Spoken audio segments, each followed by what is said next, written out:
Hi viewers, இன்றைக்கி நம்ம success study ரூமில் என்ன பார்க்க போகிறோம்னு பார்த்தீங்க அப்படின்னா யூனியன் இஸ் ஸ்ட்ரென்த் அப்படிங்கிறது தான் பார்க்க போகிறோம்.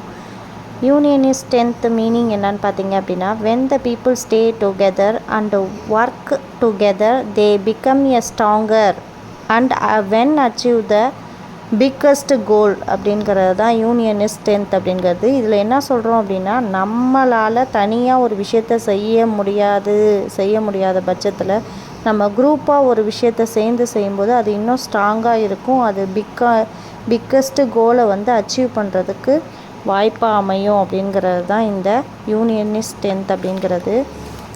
அடுத்தது பார்த்திங்க அப்படின்னா ஒரு individual person making a success in hard in this world. நம்ம இந்த உலகத்தில் ஒரு விஷயத்தை இண்டிவிஜுவல் பர்சனாக செய்கிறத விட நம்ம குரூப்பாக ஒரு விஷயத்தை செய்யும்போது நம்மளுக்கு ஈஸியாக அது சக்ஸஸை கொடுத்துருது.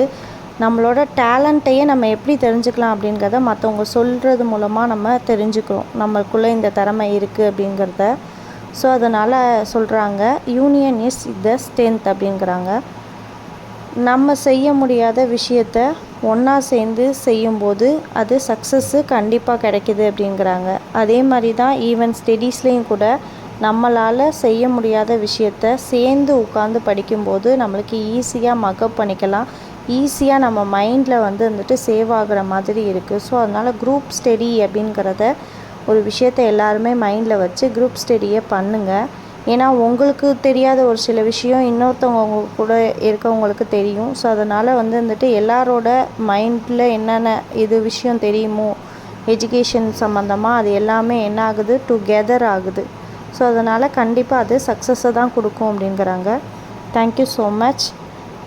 அதுக்கு எக்ஸாம்பிளாக நான் ஒரு வீடியோ ஒன்று இதில் அப்லோட் பண்ணுறேன், அதை பாருங்கள். உங்கள் எல்லாருக்கும் பிடிக்கும்னு நினைக்கிறேன் அந்த வீடியோ.